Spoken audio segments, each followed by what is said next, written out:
Assalomu alaykum. Aksakal va Nilufar Oybekovna bo'laman. Toshkent gumanitar fanlar universitetida pedagogika psixologiya yo'nalishida dars beraman.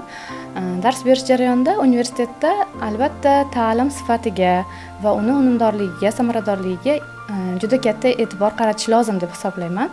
Shu bilan bir qatorda aynan Toshkent gumanitar fanlar universitetida tahsil olayotgan talabalarni intizomi, shu bilan bir qatorda ta'limga bo'lgan qiziqishi va sohaga bo'lgan ustuvor niyatlari eng asosiy omil sifatida sanaladi.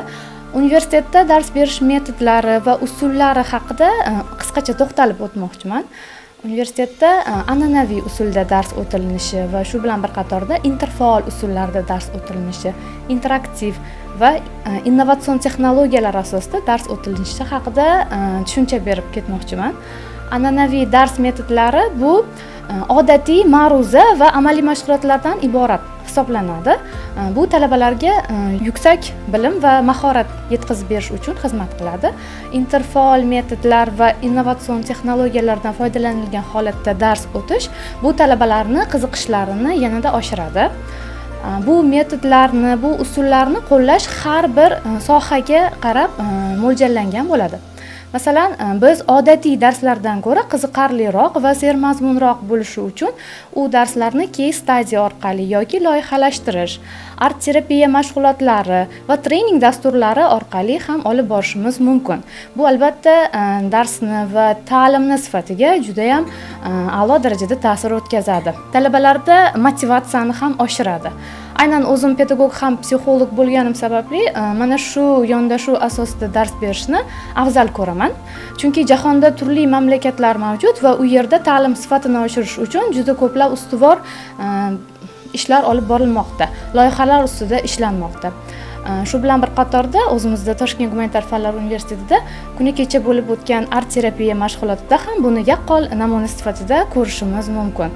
Bu yerdagi talabalarni, shu bilan bir qatorda professor o'qituvchilarni birgalikda olib borilgan ochiq dars master-klass jarayonida aynan yanada ko'rishimiz mumkin hisoblanadi. Masalan, biron bir mavzu doirasida talabani yana ham bilimini yoki deylik ma'lumotini, malakasini oshirish maqsadida amaliy va seminar mashg'ulotlarini ko'proq olib borishlarini va ko'proq o'zlarining ustilarida mustaqil izlanishlarini biz ustozlar so'rab qolamiz. Chunki talaba o'z ustida mustaqil ko'proq izlansa, shuncha unda bilim, ko'nikma, malaka shakllanadi. Aynan ta'lim berish jarayonida pedagogika psixologiya yo'nalishida tahsil olayotgan talabalar bilan juda ko'plab case mashg'ulotlarini olib boramiz va u yerda loyihalar ishlab chiqamiz. Muammoli ta'lim masalasi doirasida albatta. Hozirda aynan muammoli ta'lim doirasida ular bilan olib borayotgan loyiha ishlarimizda talabalar o'zlari aynan mashg'ulotlar jarayonida mustaqil fikrlashga va aynan fikrlarini ustida ishlashga harakat qilishadi. Shu bilan bir qatorda ular guruh bilan ishlashadi. Agar guruh bilan ishlashni va kichik guruhlarda ishlashni o'rganishsa, shaxslararo munosabatlariga ham juda ham yaxshi ta'sir o'tkazadi. Talabalar o'zlarini mustaqil izlanishlari jarayonida juda ko'plab ko'nikmalarga ega bo'lishadi. Mana shu ko'nikmalarni shakllantirish jarayonida ular malakali mutaxassis bo'lib yetishishadi.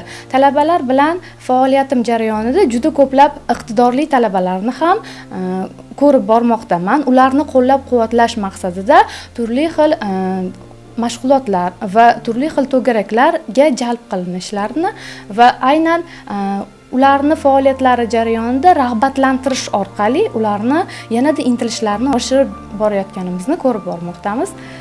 Aynan o'z sohasini mutaxassisi bo'lib chiqishi uchun talabalar ko'proq mashg'ulotlarda faol ishtirok etishlarini va aynan shu mashg'ulotlar jarayonida o'zlaridan hech qanaqa uyalmagan holatda yoki tortinmagan holatda aynan shu mashg'ulotga kirishlarini so'rab boramiz. Chunki biz pedagog psixolog bo'lganimiz sababli shaxslararo munosabatda boshqa shaxslarga namuna sifatida ko'rinishimiz zarur hisoblanadi.